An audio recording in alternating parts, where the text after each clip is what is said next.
Hi class, Dr. D'Amico here.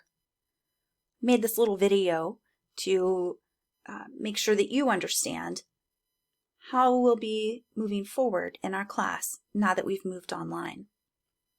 I have these 4 items listed here, which is what we're going to cover in this video.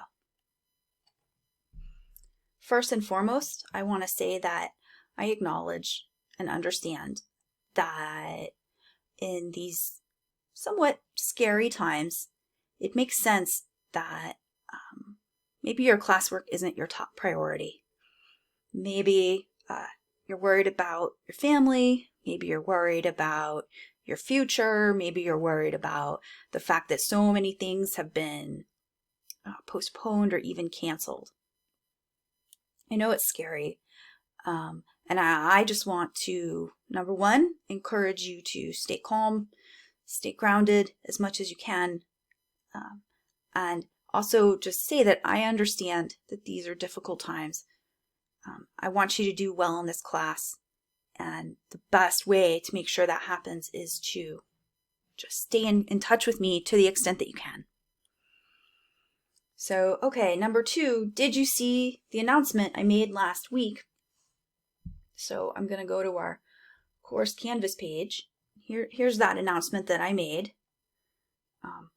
last week after it was announced that we were going to move online. And I just want to make sure that you understand 2 main things from this announcement. Number 1, I am extending a due date grace period. You may, for the entirety of the time that we're online, have up to 3 extra days to get in any work. No need for explanation, no penalty. If that doesn't work for you, if you start to fall behind, just contact me. The thing with teaching online and being a student online is that the snowball effect that we see in face-to-face classes, and by that I mean the snowball effect of where one starts to fall behind just a little, it can really quickly magnify and increase. So anyway, that is a normal thing that happens in face-to-face classes, but it is really even more of a phenomenon in online classes. So to the extent that you can, please try to stay caught up.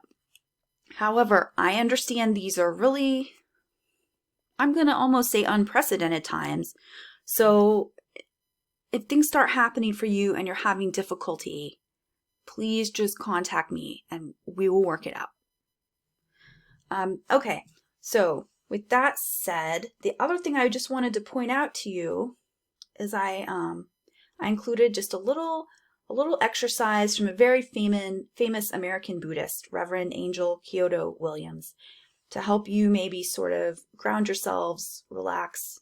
I really think that as a historian, I guess I know that a lot of the times when there are social difficulties like the ones before us right now, often more damage is actually caused by people panicking and freaking out than by the actual, difficulty or calamity, in this case, epidemic.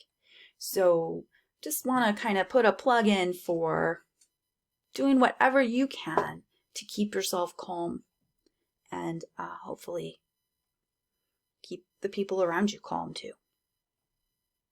So I wanted to make sure you saw that. That was number 2 here, and we talked about the 3-day grace period, staying calm. Next, I want to talk to you about some changes I've made to our Canvas course page.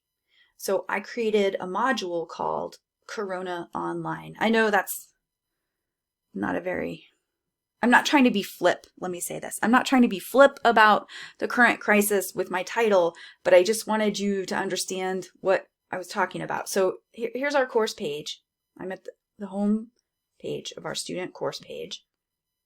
And you'll see, so right at the very top, there's this sort of stuff, which I always keep at the top. Then the very next thing says Corona Online, March 16th through ? And so here we have a couple of the next upcoming assignments, and we're going to talk about that in a minute. So that's the new course page. And so, yeah, now let me talk to you about upcoming assignments. So first I'm going to start by reminding you what we were doing in our class, and then I'll talk to you about the 2 assignments I have created thus far. And of course I'll be creating more later as we go.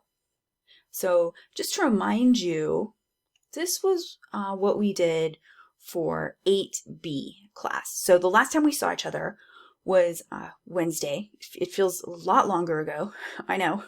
But on Wednesday, March 11th, we saw one another, and I had asked you to read through page 99 in Between the World and Me and identify at least 2 key terms. Then for Friday, you had done a little activity to help you prepare for the visit I know I was looking forward to, and I think you were looking forward to as well.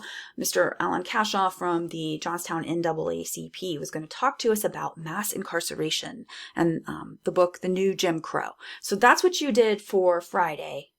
Then you've written this response paper, which also dealt with those issues. So just for right now, we're just going to put mass incarceration and the new Jim Crow in our pockets. We're going to keep them there. We're going to keep that in mind. But for now, to keep things simple, we're going to keep doing what we have started with reading Between the World and Me. So let me now show you. I'm going to go back to our course homepage. Back to our course homepage. And I'm just going to show you these 2 assignments, which now are upcoming. Number 1 is called Week 9. So we're in Week 9 right now. Of course, we're not meeting face-to-face, so I've consolidated down our in-class work to just 1 assignment. It's called Week 9. It's due Sunday. I've asked you to do 2 things. Number 1, just write a little bit about what's happening with you and coronavirus, and can you relate any of what you've experienced to anything from our class? Think broadly, think creatively. There's no right or wrong answer here. Just kind of curious what it's like for you, and if you can think about how that relates to our class. So that's 1/2 page I'm asking you to write. Then the second half page, I want you to please read halfway through what is left of the book. So for me, that's about page 99 through about page 132. But different people among us are reading different versions of the book. So whatever that is for you, I just want you to make a short, maybe half a page outline of what you've read. And you can format that however you like. Bullet points, heck, I don't care. You can draw something, you can make a little mind map, whatever works for you to help you sort of internalize and remember what you read. I'm also asking you to identify at least 2 key terms, and that's the other new thing we're doing since we're online now, is a discussion board post about that. So again, going back to our homepage, you'll see right here, Coates Key Terms Discussion, Week 9 and 10. And here is that. So I want you to please, by the end of the day on Sunday, make your first post and then reply to your classmates by the end of the day on Thursday. You're not going to have to reply to every single person in the class. Instead, what I've done in the discussion board is divide you into groups. There are 5 people in each group, so you're going to have to reply to 4 of your classmates. So you've read through about page 99 through 132, or again, whatever is halfway through the rest of the book for you. By Sunday, make a post here. Title it the 1 key term you have found. And so remember that a key term can be any person, place, topic, or event, but I want each of you to find a unique one. So if someone else in your discussion group has already used the key term you found, find another. For your key term, give any dates, a 1 or 2 sentence definition, and how or why Coates refers to the term in the book. So you're going to do that by Sunday night. Then by Thursday night, I want you to reply to all the posts in your discussion group. So that should be 4 posts. And I want you just to answer this question. Okay, you've read the person's date definition and how or why Coates uses that in the book. Now I want you to relate the key term to our class, African American history. Do you agree with what the person making the post said? Do you disagree? Why or why not?